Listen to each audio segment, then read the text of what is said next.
Good morning and welcome along to Anglesey Circuit on Alpha Live and 750 Motor Club TV for the first of 2 days of racing on the international circuit for the first time for the 750 Motor Club. And as you can see, it is me, Joshua Barrett, alongside Johnny Palmer for the weekend here at Anglesey, and we are on the international circuit, as I say, which is a 2.1 mile circuit which was established a few decades ago now, although this particular layout is a little bit newer, which has 9 turns. As I say, a new layout for the 750 Motor Club on a glorious day here in North Wales. It's sunny, it's going to be hopefully sunny for the rest of the day as well, and pretty warm as well, so that's a great time to come to North Wales. And as you can see, Snowdonia in the background, so a perfect location for a race weekend where we welcome Johnny Palmer back to the 750 Motor Club booth. It's wonderful to be here, Josh. Really pleased to have been invited, and also the fact that Anglesey has really turned on the weather for this weekend. I couldn't quite believe, as I was driving through, that that's slightly better, isn't it? You can hear me now. As I was driving through, well, across the top on the A55, and you've got Conway, you've got Colwyn Bay, you've got Bangor, and I thought the weather's getting better and better and better. And then you arrive here, and this is almost like the end of the rainbow, if you like. There was no rain to drive through. And as you say, it's going to be like this, I think, all day. You have possibly put the kibosh on it for tomorrow because, well, you described it to me earlier on. There's a question mark over tomorrow. That's a multitude of sins for me. I don't quite know what to expect when we turn up on Sunday. But I'm really looking forward to the 8 races that we've got across many different categories. 2 of them this side of the lunch break, and then we get really stuck in to non-stop racing pretty much for the whole of the afternoon, Josh. Yeah, it's a very sports car type feel, so we thought we needed a sports car expert with you, Johnny, and with Andy McEwen, who we'll be hearing from a little bit later on.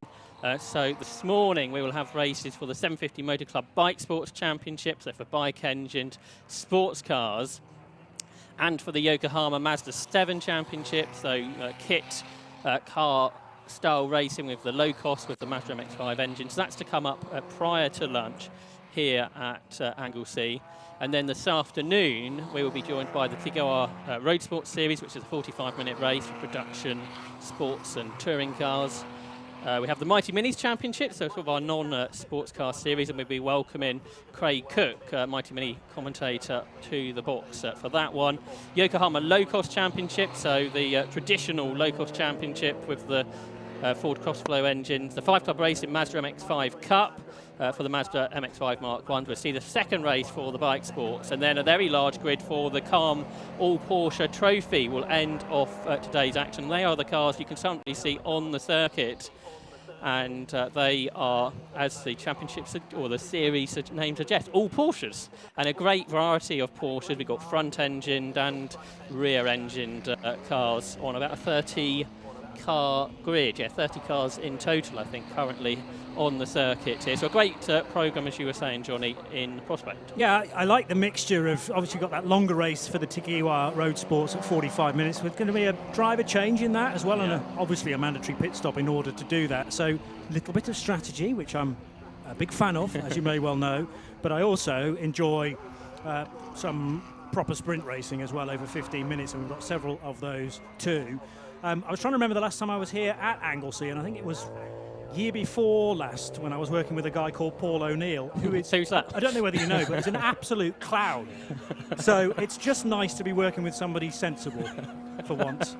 And Joshua Barrett and Andy McEwen are definitely put under that category. So we'll be hearing from Andy a little bit later on with post-race interviews and podiums. It's nice to share a commentary box with you, Johnny, because I don't think we've done that before. Well, I was trying to remember, at Pembrey last year, we were in the same commentary box, but I don't think we were on headsets at the same time. No, that's right. Ian Soman, I'm sure if you're a 750 Motor Club regular will know he's usually here, but he is off doing work for charity with his swimathon, so we wish him well. I can't remember if that's today or tomorrow.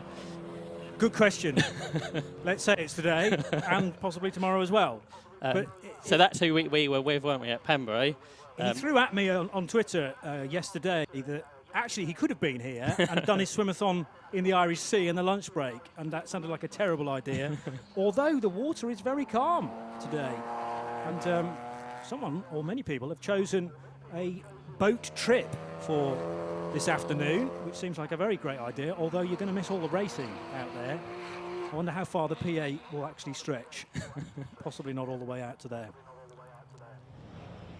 So how much longer have we got of this qualifying session? Checker flag's not quite out yet, so we've got a few moments to wait ahead of our first race of the day. All the championships or series that are here this weekend have had one meeting prior to Anglesey, which were either at Donington Park on Easter Monday, where I think it was pretty wet, and then at Croft, which was our last of the Alpha Live streamed meetings, or at Silverstone, which was a couple of weeks ago. So you can see there a couple of the Boxsters, a Cayman as well, on this grid for the All Porsche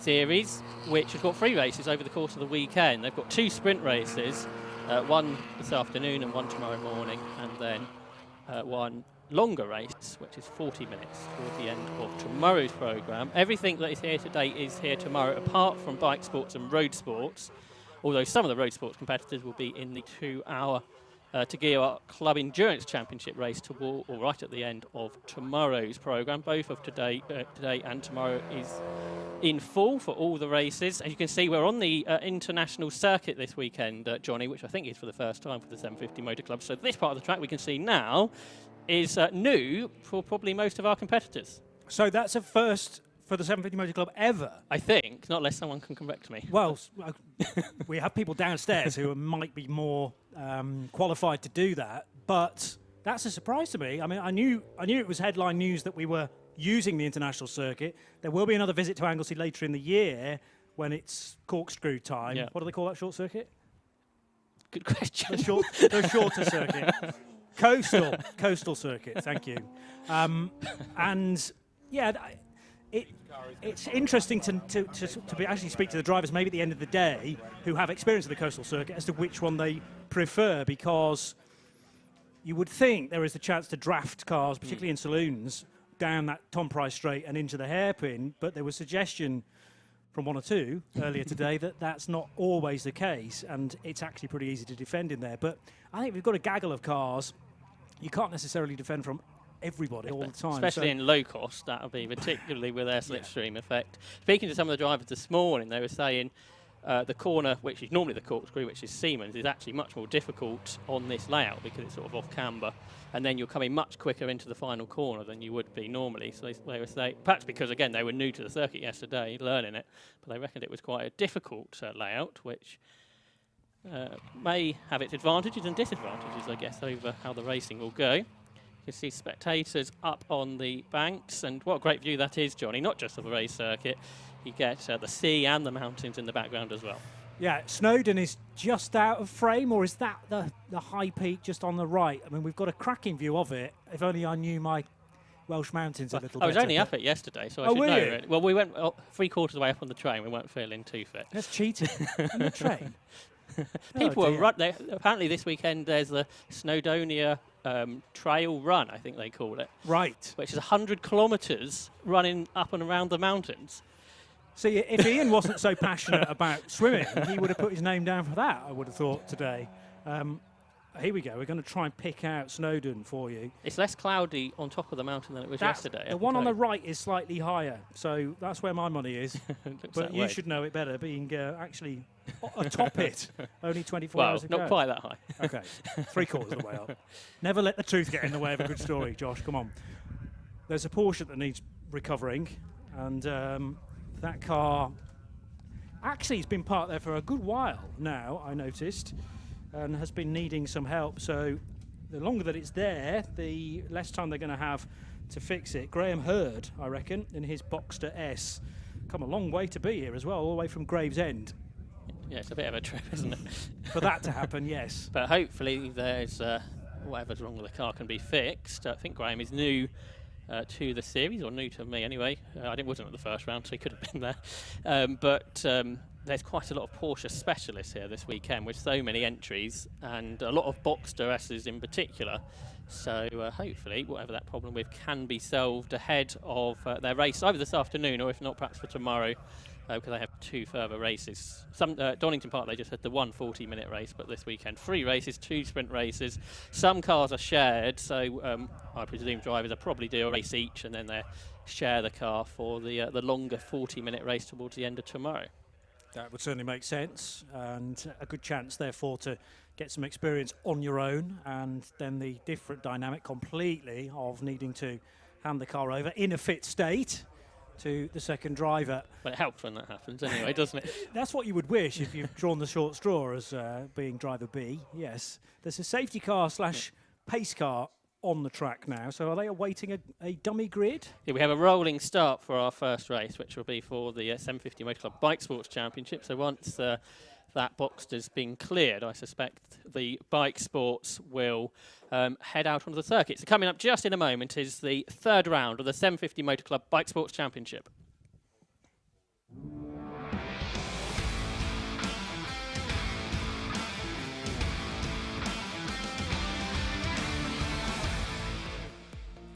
So we're getting ready for our first race of the day on Alpha Live for this 750 Motor Club meeting. It's the 3rd round of the 750 Motor Club Bike Sports Championship, which is for bike-engined sports prototypes that run over 2 different classes. Class A are for the tuned engined machines and Class B for the standard engined cars. So let's have a look at the grid, which will see Charles Hall on pole position in his Mattel MC41R alongside his team boss Scott Mattel in the slightly newer Mattel MC41RR. On the 2nd row is Joe Locke in the Spire GT3 and alongside Class B pole sitter Leon Morrell in his Radical SR3. On the 3rd row we have a pair of Radical PR6s for Doug Carter and Alistair Smart.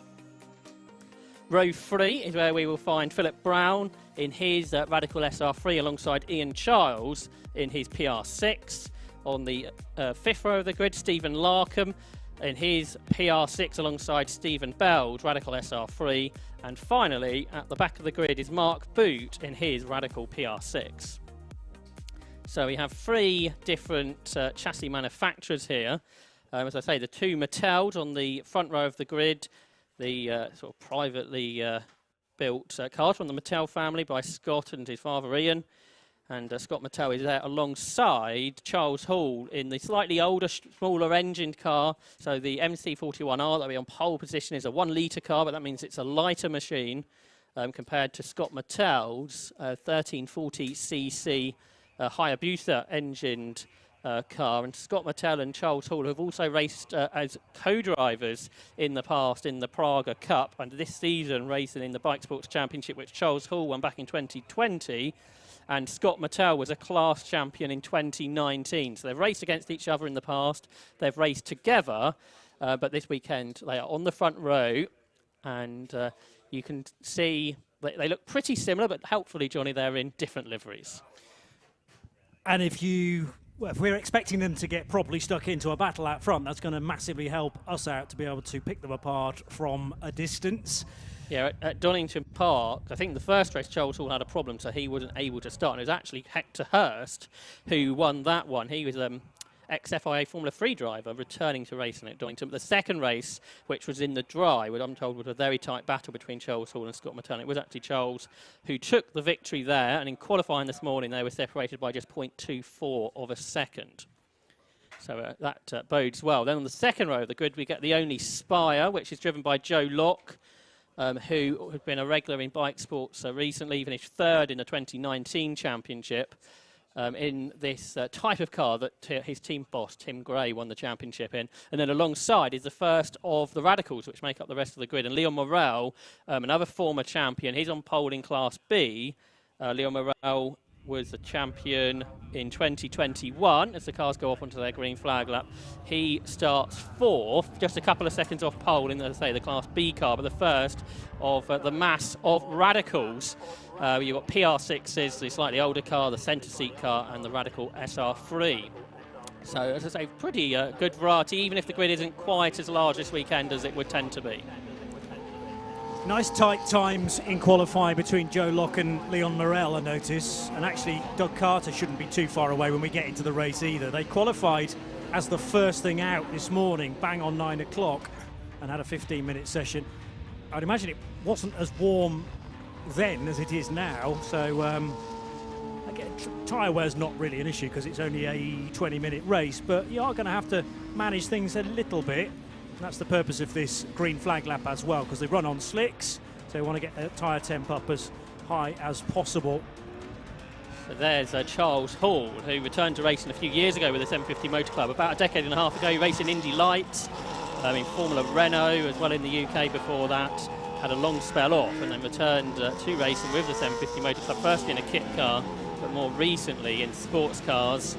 He's raced Aspire and then nowadays in this Mattel, which originally was Scott's car, but Scott's out in the newer car that starts behind in the works Mattel cars livery.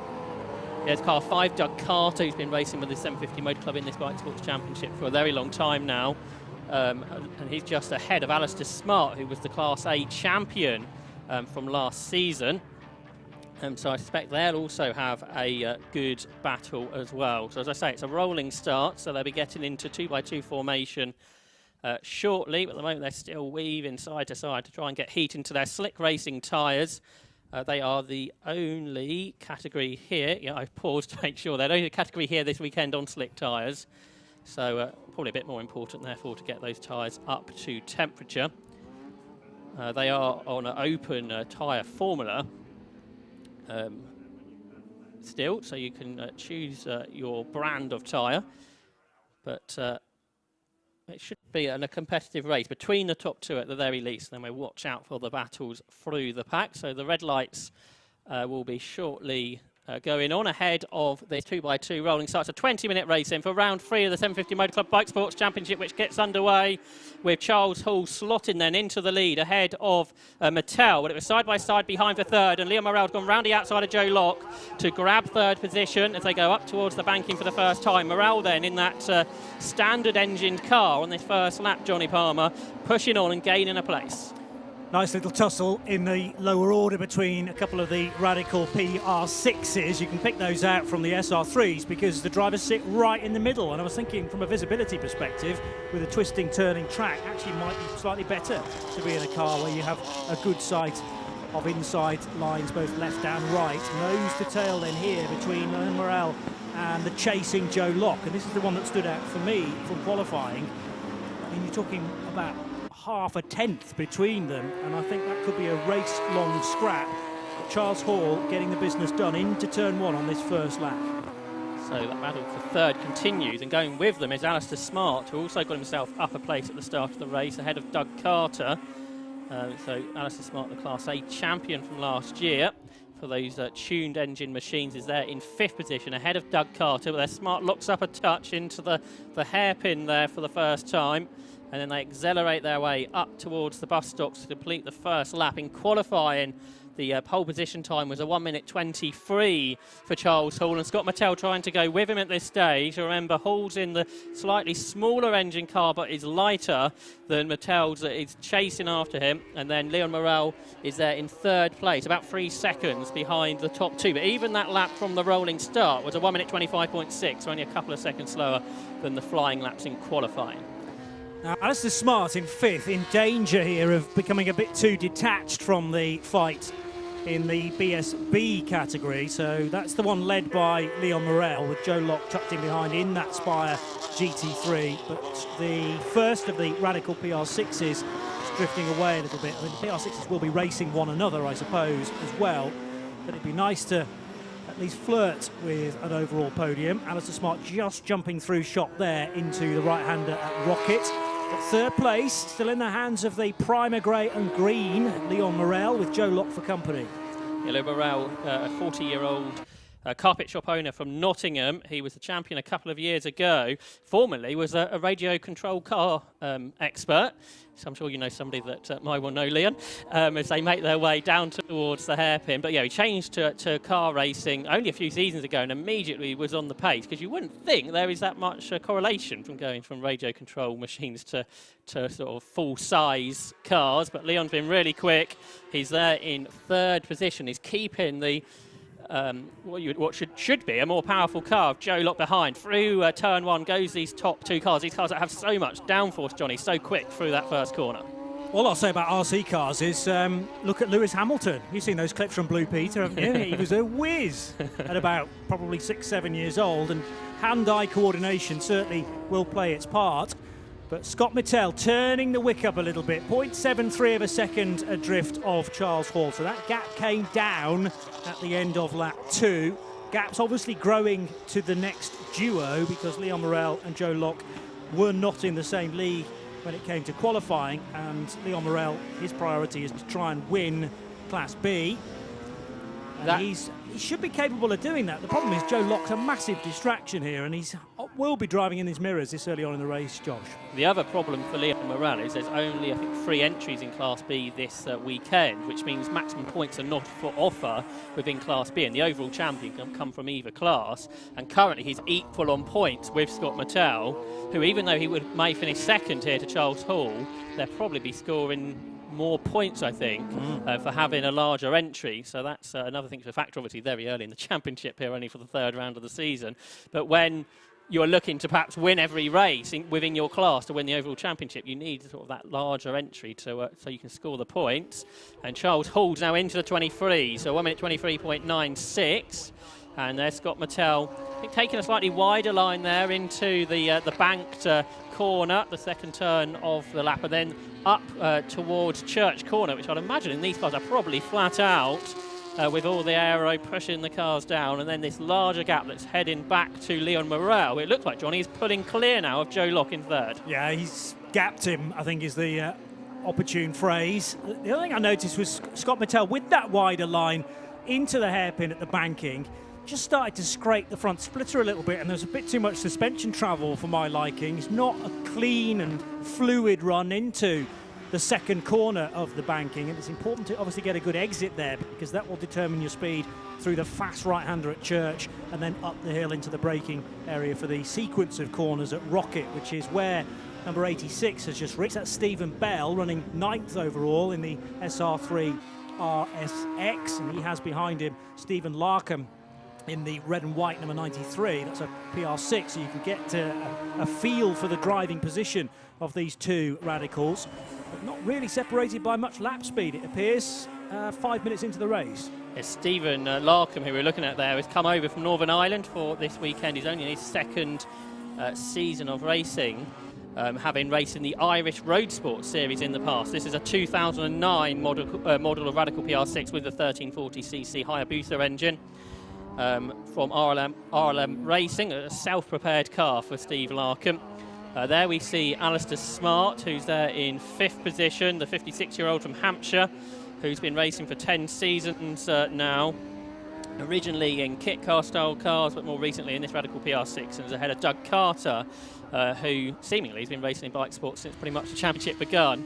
And he is there in 6th place. And then Philip Brown isn't that far behind in 7th position. He's the 2nd of the Class B cars in his Radical SR3, I should say, that's there in 7th position overall. Then this battle that Johnny was describing a moment ago between Stephen Bell and Steve Larkham. Again, Stephen Bell's been around the 750 Motor Club for a while. He was a front runner in the RGB Championship in the past.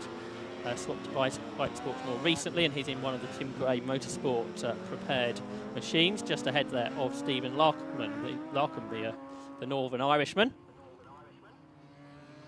So the SR3 there, which you can see is a right-hand drive car. It's not as good down the straights generally, but it's got more aero than the Radical PR6, which is more slippery, but doesn't have the downforce of the more modern Radical SR3. And are they catching Ian Childs, who's there in 8th position? On the last lap, they were a few tenths slower, but the gap at the start of the lap was 2.3 seconds. What do you reckon there, Johnny? Is that gap coming down? Yeah, I think they're possibly working together to reel in Ian Charles. So there's definitely a nice little dice, almost a three-way fight for 8th, 9th and 10th. I'm intrigued by what's happening to Joe Locke, because Joe was able to keep up with Leon Morel for the first 5, maybe 6 minutes, but he's properly dropped away now in 4th position. Number 22, Spire. And then you look further behind Joe, and is Alistair Smart starting to become a bit of a threat? The lap times last time through weren't too far away, but was slightly in favour of Joe Locke. So the danger for him now is he's going to spend the next 12 minutes very lonely indeed in a wayward 4th position. There is time yet, though, to reverse those fortunes and maybe push on again to try and close in on Leon Morel. Gap at the head of the order is still very, very close, though, Josh, I noticed. Yeah, they did identical lap times on the last lap, 1 minute 24.04. But talking about Joe Locke there, he did finish on the podium overall at Donington Park ahead of Leon Morel. So we can see the spire now of Locke, who did a bit of club enduro racing in the past. He's raced Honda Civics, but he's also raced bike sports machinery. Joe Locke, who was the 3rd in the championship in 2019 when he was racing a Radical PR6, but has acquired this spire for this season. And he turns up towards turn 1. He's done a personal best that time, 1 minute 26.6, but still slower than Leon Morel ahead. Driving standards flag going out to at least one car, possibly more. It's the number 11? Yeah, it was certainly 2 numbers that were the same. Yeah, Phil Brown, that would be, if that's the case. So presumably that is for track limits, although I'm not really sure where you can exceed track limits and gain an advantage on the Anglesey circuit. I don't know, racing drivers will find somewhere. You think it's definitely 11 rather than 77, which obviously would be a bigger story, because we're talking about Charles Hall in that case, the overall race leader. But I think I agree with you, it is 2 ones, so it's Philip Brown running 7th, but 2nd in his class, behind this car, Doug Carter, in the dark blue and orange. Doug's closer to Alistair Smart, I would say, last time I checked, and the lap time, yeah, is the best so far that Doug has set for that particular car, 6th place. Now, Doug Carter was fractionally quicker than Alistair Smart in qualifying, but Smart got ahead at the start of the race. The leaders come across the line. That gap looked a little bit less. It was 1.2 seconds after 6 laps, and it's now 0.8 of a second. So for the first time, I think in this race really, the top 2 are separated by less than a second, so we'll catch up on those in a moment, where we watch this Radical PR6 battle for 5th position, head up towards the bus stop then again. There's Joe Locke, who I think he's pulling clear of them once more in 4th position. Then those 2 PR6s, those cars which are probably about a decade and a half older now, Radical sports cars who are based in Peterborough in Cambridgeshire, but now they've got a base at Donington Park as well. New owners as well to Radical over the last few seasons. But let's have a look at the 2 Mattels, Johnny, leading the race as Scott, the team boss, catching customer Charles Hall. If you're just joining us, just over halfway through the first race of our broadcast today, so you've not missed much at all, the 750 Motor Club Bike Sports Championship, and do not adjust your sets. This really is Anglesey in May, with beautiful wall-to-wall sunshine and a real good stonking scrap at the sharp end. Again, Scott Mittell a little wider, this time into the hairpin, as it's called, rather than the banking, so a wider line, which is what he prefers at the second corner on this track as well.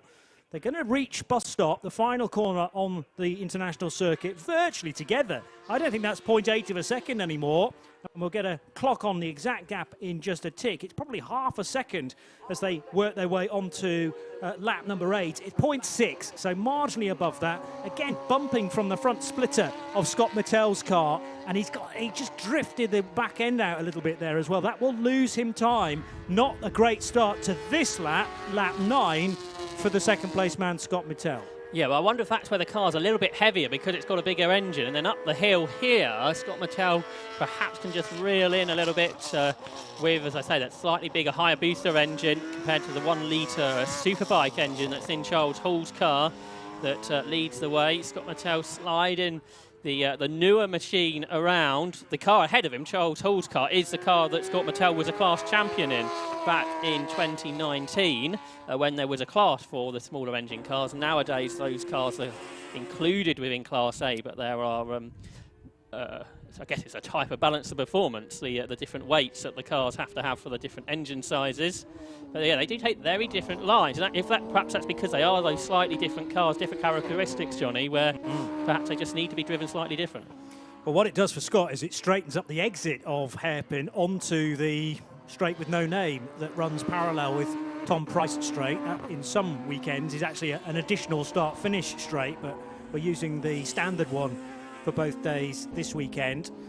So Scott Mattel, I mean, the car looked on rails through Rocket on the last lap, but then he needed to put in a bit of corrective steering coming out of Peel. So I wouldn't say he's necessarily fighting the car, but he's pushing like crazy to stick with the race leader. And this dice, we trailed ahead because I felt Doug Carter was finding a nice bit of a rhythm. It wasn't a personal best lap time last time around for car number 5, but he is now right on the back of the car ahead, Alistair Smart in the yellow and black. We noticed that Philip Brown was getting the driving standards flag. He's now getting a 5-second penalty board shown to him, so that will be for exceeding track limits. So that is something actually we'll have to keep an eye on then over the course of the weekend if drivers are going further than the white lines or going further than the curbs, because that is where track limits are picked up on Motorsport UK regulations. And Phil Brown, at this stage, it won't affect his result. There he is, a driver in 7th position, because he is further than 5 seconds ahead of the next car. But if he picks up more penalties, that will increase as this battle between the PR6s of Alistair Smart and Doug Carter have come right close together now. Obviously, with these machines, Johnny, they've got quite a bit of downforce, so overtaking not the most easy, obviously pretty short braking zones and then a bit of aero wash maybe as well. Good point. Scott Mattel over the line. Gap this time around is 1.4. It was only a second last time, but it was 0.6 the previous lap, so he's lost 4/10 over the last 2 laps. And is that just how the car is evolving? The second of the Mattel MC41s, but the RR version for Scott Mattel, number 27, trying to stay onto the coattails of Charles Hall, but Hall is the man with the fastest lap, 1:23.96. And to go back to this relatively new MSA rule, that's no wheels over the white line permitted, isn't it? It's a little bit foggy at the moment, isn't it, between the different series that have slightly different regulations. We haven't got I know from an international perspective, you have to keep at least one wheel and tyre the correct side of the white line. I thought, though, well, looking at a car down the start-finish straight, exactly straddling the white line, 50% of the car either side of it. So presumably that's okay. Yeah, we'll see if that's perhaps where it's actually being picked up. Because I guess that's really coming out of the final corner, isn't it? Up over the curbs, and then when the curb finishes, you're ending up over the white line. Yeah. But using a bit of the track, just not the track that we're using today. And, you know, there is a white line there, deliberately. So that will be being closely observed. Not the place to do it when you've got 4 race officials on pit wall with a great view of that part of the track, in fairness. Anyway, we will keep an eye on not just this race, but the rest of the day as well. It's got worse, Josh, for the car in question. Yeah, so perhaps it was that infringement we just saw then. It's now, so you have 5 seconds to start with, and then you add another 10 seconds on for the next penalty. So it's 15 now for Philip Brown, which could well adjust the results. If he does it again, it'll be another 15 seconds. And then if he does it again, it's a drive-through penalty. And then after that, you get excluded. So he might want to pay attention to the flags that our start line marshals are showing to him. But Philip Brown continues in 7th position. For the lead of the race, it's 1.6 seconds between Charles Hall and Scott Mattel. The fastest lap, a 1:23.96 for Charles Hall. And as it will be the case all weekend, that'll be lap records because of the championship not coming to Anglesey International before. A good battle just going across the line, actually, for that was 8th position, wasn't it? Because Steve Larkham has got himself ahead of Stephen Bell, the battle we were watching earlier, and has now closed in on Ian Childs. So a good battle for 8th position going on, as well as the top 2 just spreading out a little bit. Charles Hall just about pulling clear then of Scott Mattel.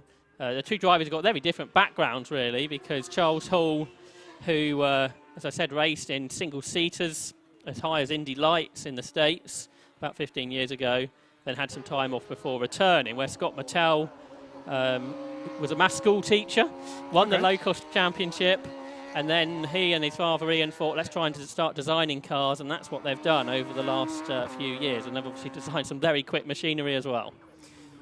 Back to a scrap we picked out in the opening quarter of the race, really, and it's still the fight for 8th position between Ian Charles and Stephen Larkham, and they're just working their way through the left-hander there at Siemens and onto the Tom Price straight, almost overlapping. The foreshortening of the camera is denying us of the fact that they are absolutely side by side here, and Larkham wide on the entry, tucks back in on the exit, but the next corner is a left-hander at bus stop, so that should favour Ian Charles, depending on how daring Larkham wants to be on the brakes. And I think he does the sensible thing for me, tucks back into line. Oh, big wiggle there as he just got up on the curve. That really unsettled the car, Josh. Yeah, it was quite exciting, wasn't it? Getting a big old slide on in these types of cars. But Steve Larkham not giving up yet. The Irishman all over the back then of Ian Charles, another driver who's been racing in the Bike Sports Championship for a very long time. And Larkham's got a good exit out of the banking up towards Church Corner. He has to put the brakes on. He decides the inside line through there. Not the best idea. Charles runs out wide over the curb, so he's got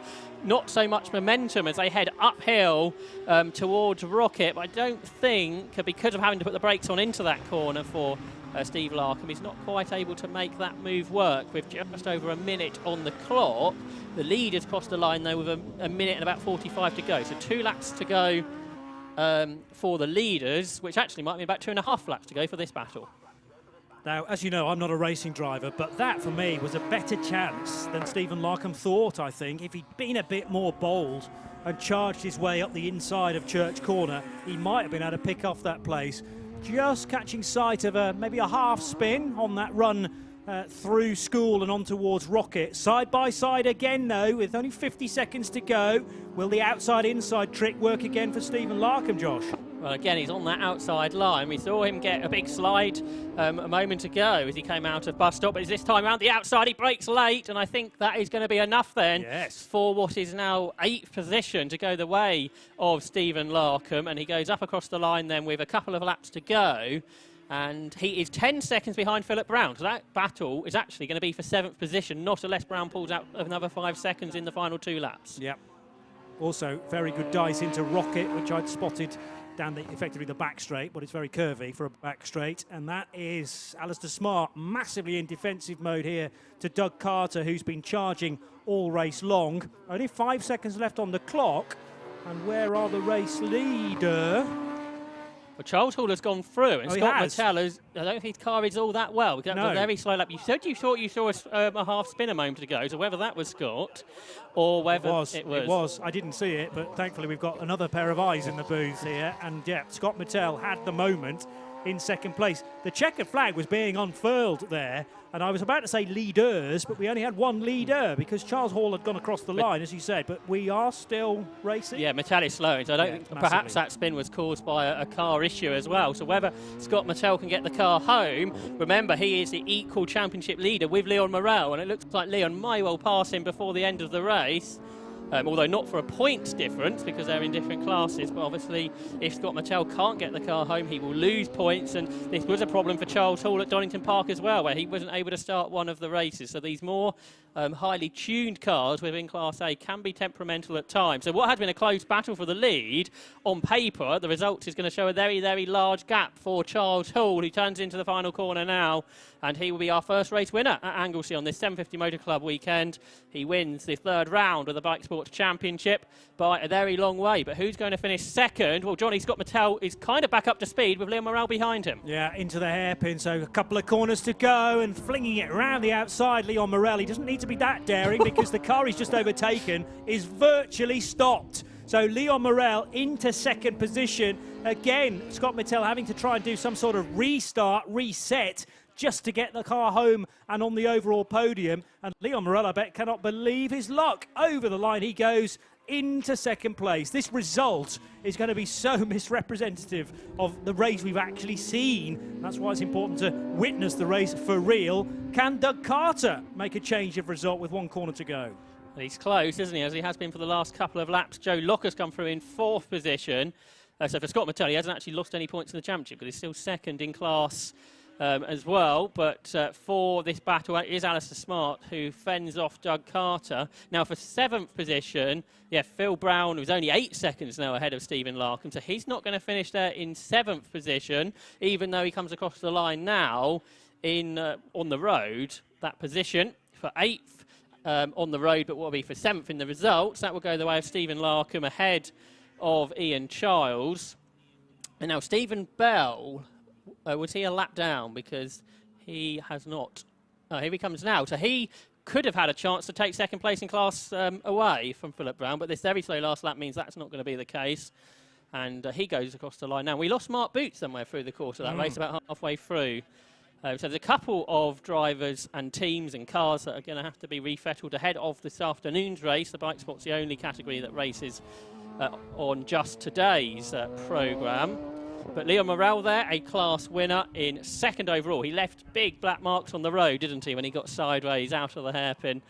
But he got that position done. So let's see if we can take a look at the results of the 3rd round of this M50 Motor Club Bike Sports Championship, which went the way of Charles Hall in the end by 30 seconds over Leon Morel, who won in Class B. In 3rd position was Scott Mattel after those problems late in the race. 4th went the way of Joe Lock ahead of Alistair Smart and Doug Carter. 7th, provisionally, will now be Stephen Larkham ahead of Ian Charles with Phil Brown down in 9th. And Stephen Bell was the 10th finisher with Mark Boot not making it to the end. So the drivers are heading down towards Parc Ferme now. With better luck, we're here from the top 3 with Andy McEwen, and perhaps we'll find out what happened to Scott Mattel, but he'll be chatting to him with Liam Morel and with Charles Hall. So let's head down to Parc Ferme and to Andy McEwen. Well, excellent start to our day here at Anglesey. Then we've got the top 3 finishers pulling in behind us with Charles Hall victorious in the first race today. Charles, congratulations, perfect way to start your weekend here at Anglesey. Some race though, wasn't it? Because the cars behind were not that far away. You led the whole way, but you can never relax. No, when you've got Scott behind you, relentless, you know, he just keeps going. But just spoken to him, and I think he had a little issue that just knocked him off. So yeah, it's good. The car, we're getting used to the car a little bit from Donington, but the car's absolutely awesome. And then so I need to go back in the gym a bit, because you're driving around here, possibly that has been one of my favourite drives I've had, just because the track's mega, the car was working, and it just felt brilliant, yeah. What are track conditions like out there? Obviously dry, but the temperature climbing, and this place can get a bit slick, can't it? It was just going off towards the end a little bit, so yeah, just learned something on the first time we've run on the Pirellis, and they are like brilliant. So yeah, I think I just probably a little bit on the pressures, because as it got to the end, if I was still having to push him, I think I was going to they were going to go greasy, yeah. Thoughts now for the rest of the weekend, same again obviously is the plan, but it ain't going to be easy, is it? No, I know. I've got one under the belt, so yeah, we've got to keep my head down. Sounds like a plan. Charles Hall then victorious in our first race. Now where's Leon Morel got to? He is behind me. Try not to fall over the board. That was a good start to the day, wasn't it? Leon is having a quick chat with the scrutineer. Sorry, can I just jump in for a second? Leon, congratulations, 2nd place there. Looked like being a podium from the start, but got to be happy that it became P2. Yeah, I mean, obviously ultimately we're racing, so you see anyone in front of you, I'm desperate to catch him, but I was also conscious that Scott is not even in my class, so I didn't want to do anything stupid, and I could see his car was doing some at random corner exit, so we came into entrance to the corkscrew, let's call it, I don't know what the corner's called. I thought about sending it on the brakes then, but I thought if it cuts mid-corner, I'm just going to run into the back of him. So as we came down the back straight, I was mindful that he'd covered the inside, so I went deep and went for the switchback, and luckily, well, not luckily, but his car cut out on the middle of the apex. So yeah, it was good. A bit out of breath, hot, super hot, but yeah, no, that was good. I really enjoyed it. Pushing from the start flat out, car didn't go off, so can't ask for more than that really. Shout out to my mum, she's watching at home, so sorry you couldn't beat her mum, but next time. Excellent stuff. Congratulations, Leon, on that 2nd place. And Scott Mattel, 3rd place finish for him on the podium, but must be a little bit disappointed with that. Quick word with you, Scott. What exactly was the problem? I'm not totally sure, but I kept having to cycle it on the master switch. So I think there's probably a block in a fuel filter or something like that, and the ECU's too clever for its own good. So if it sees something below low fuel pressure, it thinks something's broken, so it turns itself off. So I was just having to sort of turn it back on and off every time. It did that. So that is unfortunate. We'll catch up with you properly later on. But our next race then, about to go away. That is the Aim Shop Mazda 7 Championship. Cars already lining up on the grid, guys.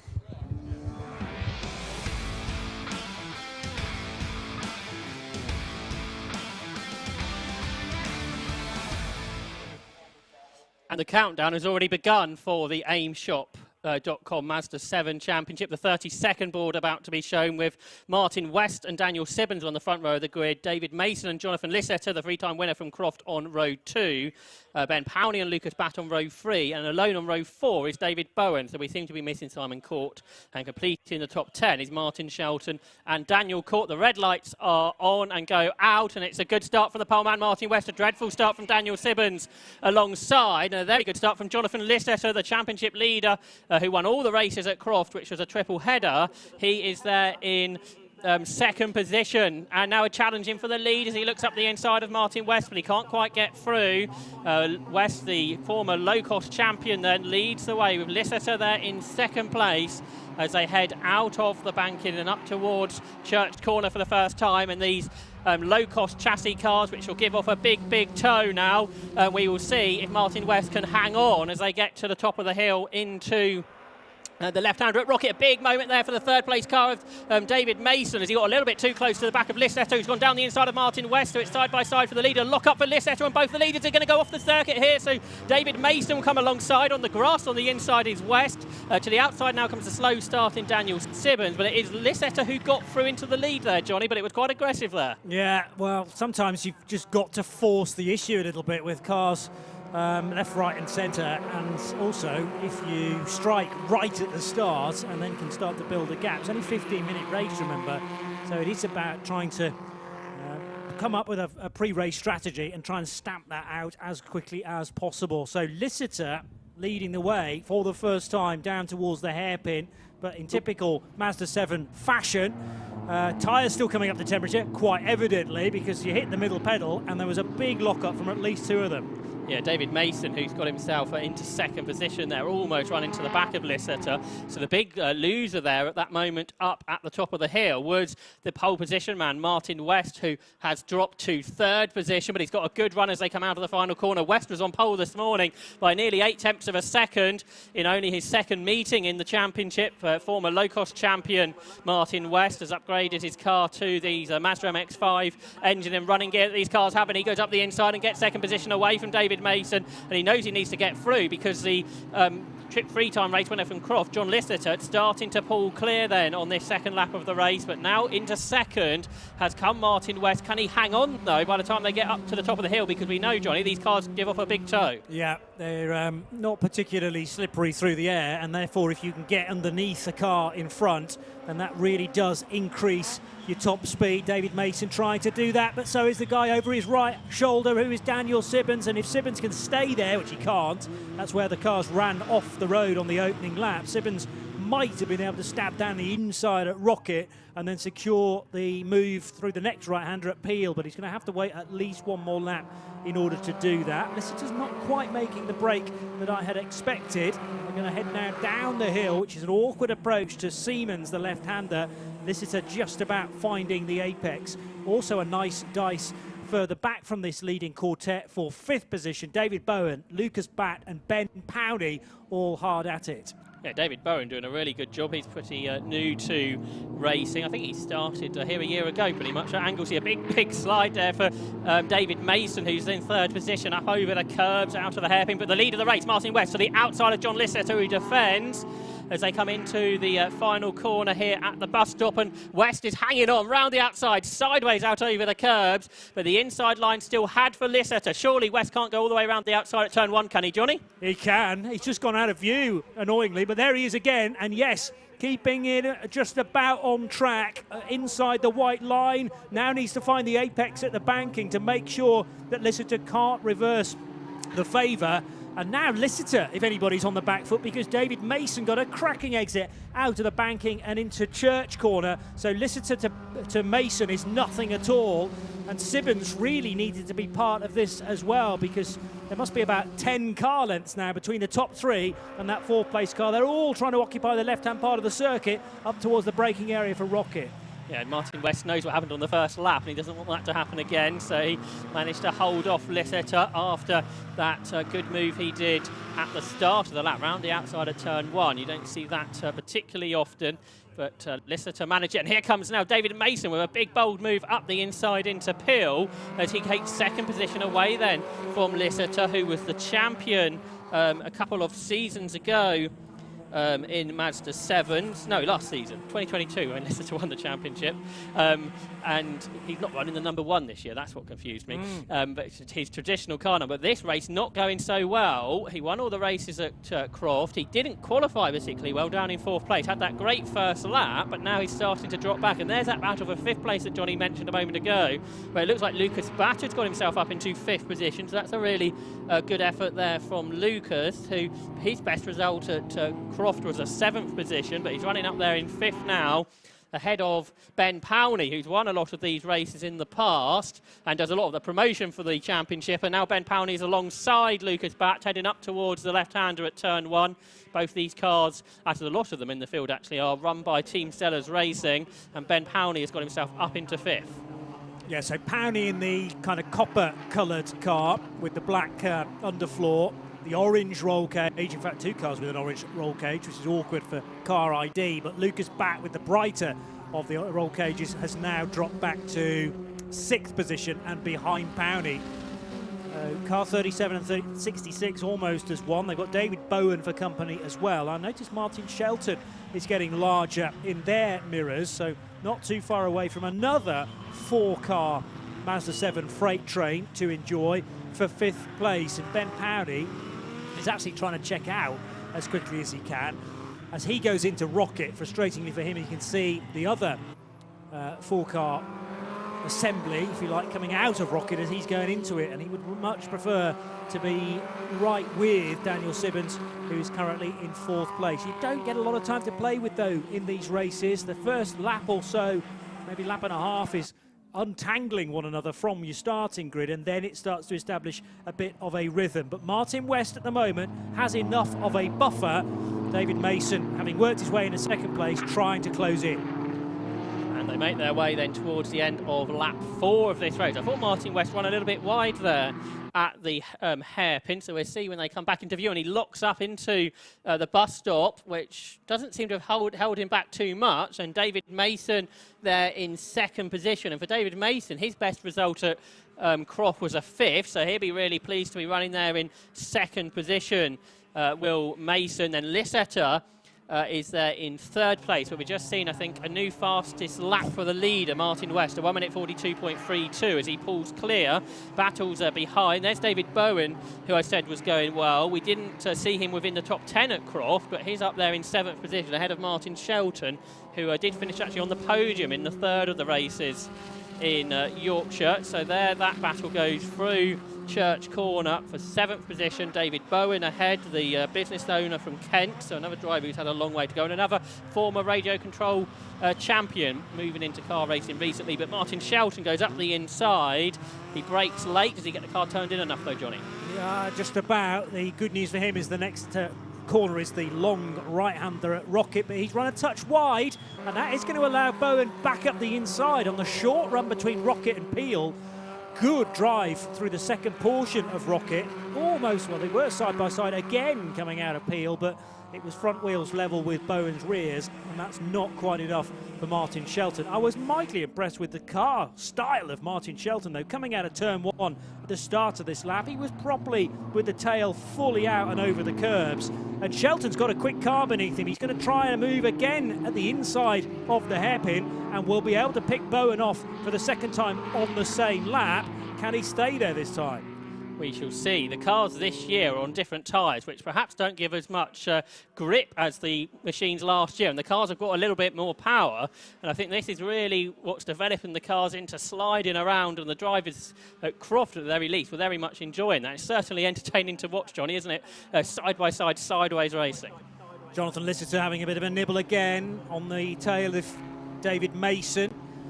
But as Liciter was attacking there and had to get out of it, all of a sudden the pendulum swings in the favour of Daniel Sibbons. He's got a better run out of the banking and through Church Corner, but really 2nd, 3rd and 4th staying together. The quickest car out there right now is Lissitter in the green and white machine, number 71, last year's champion, and just trying to get his way by David Mason. If he could do that, I think he might be able to make a break for the race lead. Yeah, I don't think the fastest lap graphic is quite accurate, because actually the fastest lap has just gone to Ben Powney in 5th position at 1 minute 41.99, which is about half a second faster than anybody else ahead of him. So how far is he behind this group? About 2 seconds going on to this, the 6th lap of the race. But Ben Powney, who didn't have a great qualifying or start to the race, is coming strong now, which isn't particularly surprising for somebody who's won races in the category in the past. Now, is there a yellow flag up at the top of the hill there? Possibly in the background. Anyway, we can see if anything comes of that. But this battle of a second position continues. David Mason is certainly under threat from Lissitter. Mason is sideways out over the curbs yet again. That just seems to be a feature of this race, doesn't it? Seeing cars get very sideways. So 5 minutes to go. So that'll probably be about 3 laps for Martin West, the race leader. But for second place and for 4th position, Johnny, those battles very much coming strong. Lissitter so wide coming out of the bus stop and now through turn 1. It's side by side between Powney and Batt in the background as well. Powney is able to fend off Lucas Batt for 4th and 5th positions. Yeah, I think he was actually getting past Daniel Simmons, no, you're Johnny, right. so he's caught that 2 seconds gap almost immediately, has Ben Powney. So how much further can he get? Can he get himself up onto the podium? Because he's not that far away from this battle for second. I think Simmons has got a problem, though. He's slowing as they come out of the banking and up towards Church Corner. So a real shame there. You can see on your screens now a slowing Daniel Simmons. And Lucas Batt's lost a place, actually, to 99 Martin Shelton. But that may not last very longer. And for second, Lissitter's up the inside. He's tried this earlier in the race and run a little wide. This time, though, he's got the car turned in much better than David Mason as Daniel Simmons pulls off the road into retirement, which is a real shame to start the weekend for him. Hence my surprise that Powney was quite as close to Simmons as he was at turn 1, but that unfortunately explains it. It's gone all a bit Scott Littell, as it did in the first race for him. Similar place to be slowing as well, certainly coming to grief on the run towards Rocket. So we're left with effectively 3 now for second position. Martin West 2 seconds to the good at the start of this lap. It may have even increased yet further. 3 minutes and change still to go. And here into the hairpin arrives Jonathan Lissitter in second place ahead of David Mason. There is a significant chunk of debris though on the road, and that is at the banking, I reckon, rather than the hairpin. I think it was a mudguard, which isn't the first time in these types of races. You'll see one of those around. But that battle that we watched into the hairpin, I think saw Lucas Batt drop away. There's 2 laps to go, I reckon, for the leaders who come up across the line. And Powney has caught that group really very quickly. So a podium is on, and Ben Powney looks up the inside of David Mason, who just about holds that position. Mason, who we didn't see on the podium at Croft, he'd like to put that right this weekend at Anglesey. But how quickly Ben Powney has caught him, you'd think David Mason's position might be at risk here, Johnny. Lissitter, again, fully sideways over the curbs on the exit of turn number 1, but did just about tidy it up enough to get good momentum towards the banking. They're now heading through Church Corner and into the hard stop at the top of the hill for Rocket. Lissitter, Mason in the all-white 43, and then Powney in the copper-coloured with black mudguards 37. Smart helmet design for Ben Powney as well, and he is homing in, certainly on a podium finish here. It might even be good enough for second, but he's going to have to get his sleeves rolled up in the remaining 2 minutes or so. Might be able to squeeze another lap out of it, of course, depending on where they are when the clock is very close to 0. But Powney now all over the back of David Mason. Mason didn't get the ideal exit out of Siemens. Will have to try and defend here, but it's too late. Here comes Powney up the inside of the hairpin to get third for the moment and to secure third position. Yeah, so this second half of the race has gone really well, hasn't it, there for Ben Powney. So he's up into third, but is he going to stay there? Because David Mason, using the toe, makes his way up the inside here into the final corner and slops back ahead. If he can keep the exit pretty tight, he might be okay. But Ben Powney's just about got him. Oh, and he just backed out at the last second, didn't he?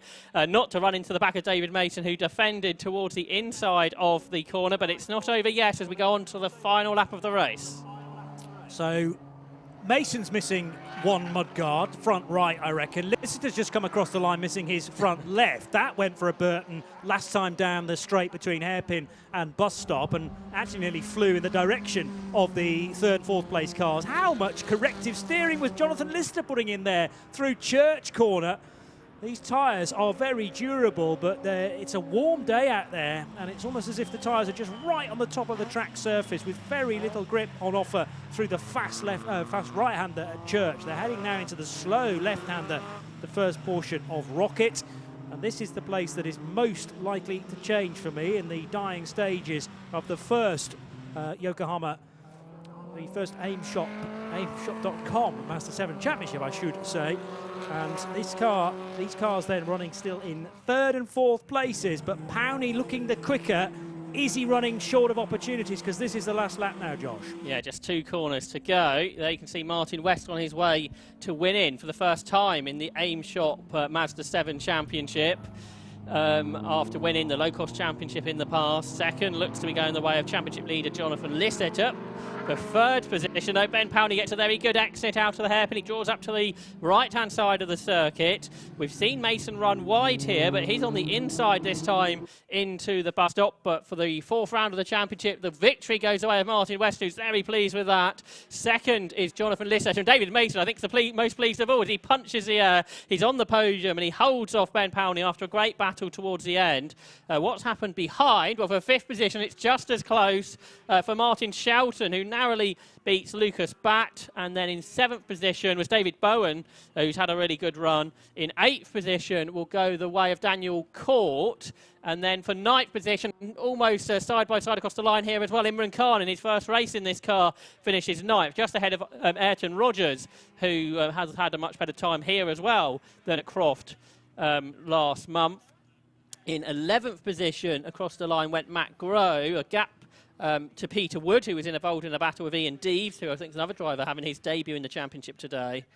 And then yet another battle across the line, a change on the last lap. Callum Barnes gets himself up ahead of Lewis Pentstone-Smith. And then Steve Gross, I think, is the one remaining car who's a little bit further behind than the rest. But great racing there from the Mazda 7 Championship, and proper racing as we expect from the 750 Motor Club. It's really only Steve, sadly, who had nobody to fight with, because you say the rest of them all coming across the line in gaggles and in various states of disrepair. But as you say, we're used to that. If you're not missing at least one mudguard, you weren't trying hard enough. Let's take a look at the results then for the fourth round of the aimshop.com Mazda 7 Championship. And it was Martin West who took the victory by just under 1.6 seconds over Jonathan Lister. David Mason, his first podium of the season, took third. Ben Powney, fourth after challenging Mason at the end of the race. Fifth, the rest of the rest, was Martin Shelton. After a great battle, he beat Lucas Batt and David Bowen. Eighth position went the way of Daniel Court, who also at the end of the race didn't have anyone to play with. For ninth, Imran Khan, he beat Ayrton Rogers, both taking their first top 10.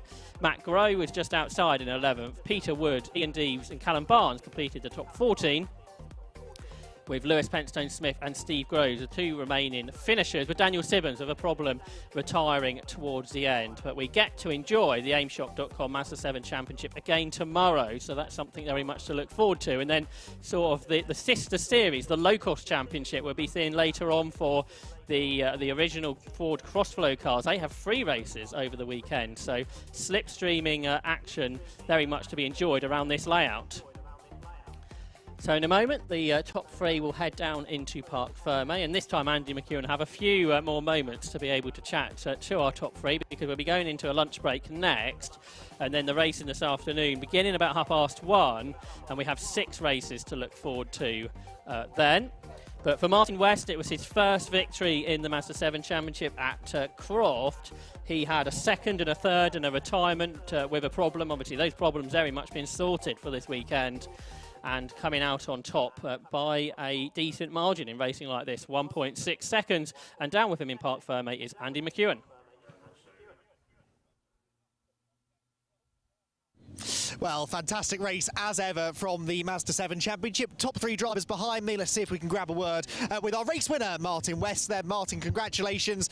Started at the front, finished at the front. That makes it sound a lot easier than it was. Yeah, it all got a bit close up on, I think it was the first lap turn corner, you know, nothing malicious, it's just cold tyres and everyone got a bit closer. I think I dropped back a few places, but just try and concentrate, get your head back down, and knew it was quick in qualifying, so just try and replicate that pace a bit, and away we went, sort of thing. So, but like I said, they wouldn't go away. They were always just not far enough to be comfortable away, sort of thing. But no, enjoyable race. Yeah, enjoyed that one.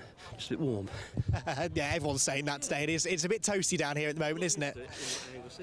No, exactly. Much warmer than Anglesey normally is.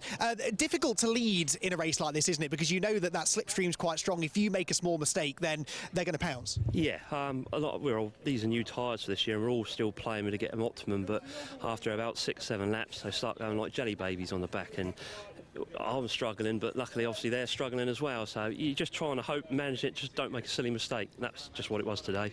Try not to make a silly mistake. But just like to say hello to my wife and my son and Tree, all helping out at home. They've just moved house. We got the keys on Friday, but I was allowed to come and play the weekend. So I'm probably not in the best books, but they're all back home decorating. So hello to you all. Excellent. I think you've definitely got the right idea there, Martin. Now, Jonathan Lister was second place. Remember, Jonathan was the dominant driver last time out at the season opener at Croft. Jonathan having to settle for second place here at Anglesey. Some more good points then. Yeah, no, that was a fantastic result for me. I mean, Westy and Dave, they're just a bit quicker than us today, so we need to find something. But yeah, it just shows you how good this championship is. I mean, it's fantastic racing. So, if anyone out there wants to come and race, come and get in touch, because it's really good fun. So, there's good points for the championship. So, I'm really pleased. It is good fun racing, although round here it's a bit narrow, a bit more technical than some of the other circuits that we race at. Does that require a slightly different mindset than usual? Yeah, you've got to be a bit careful. I think in the first lap I had to apologise to Westy because I went up the inside. I knew he was quicker than me, so I was like, I've got to get in front of him. So we both locked up and went wide. It was a bit mean of me, so I did apologise, but that's racing sometimes. But yeah, no, you do have to be a bit careful. The racing's really clean with these guys. There's a lot of respect, so it was good. Excellent. Jonathan Lister then second place in that race, and we're now looking for David Mason, who is down this way somewhere, I believe. There he is. Appears like magic. David, congratulations. Third place finish for you there. It was close at the end though. Yeah, it was. I knew Ben was going to push it all the way because he keeps saying he's down on power, but we know he's not. And yeah, it's really good. So yeah, pretty made up. So it's one of those, isn't it? The drivers like to whinge that their cars are a bit slow, but when you're out there racing, they're all so even, aren't they? Oh, I've used every excuse, like engine, gearbox, diff, you name it. I've used every excuse, but so far it's coming together. So hopefully it'll be good. So one more to go tomorrow, and then eventually venture home. So yeah, good. Third step of the podium, then. What do you think the chances are of getting up there into at least second place? I mean, you weren't a million miles off at the end, but it's finding a way through, isn't it? They've just Martin. They've just stepped up so much this year. It's so hard, but it's good. I mean, we went on a rolling road last week with James there. All the cars were identical, so that's what we signed up to do, and that's what we're getting. So yeah, happy with that. Excellent. Well, congratulations then on a podium to start the weekend there for David Mason. Martin West, though, victorious in our final race before lunch. Feels like we've only just got started here at Anglesey, but we've got a busy afternoon of racing to come, as I believe Josh was just explaining to you, with the Tagiwa Road Sports Series kicking off our afternoon's action. So go and get yourself a bite to eat, a drink, and make sure you're back here again for an afternoon of racing from Anglesey.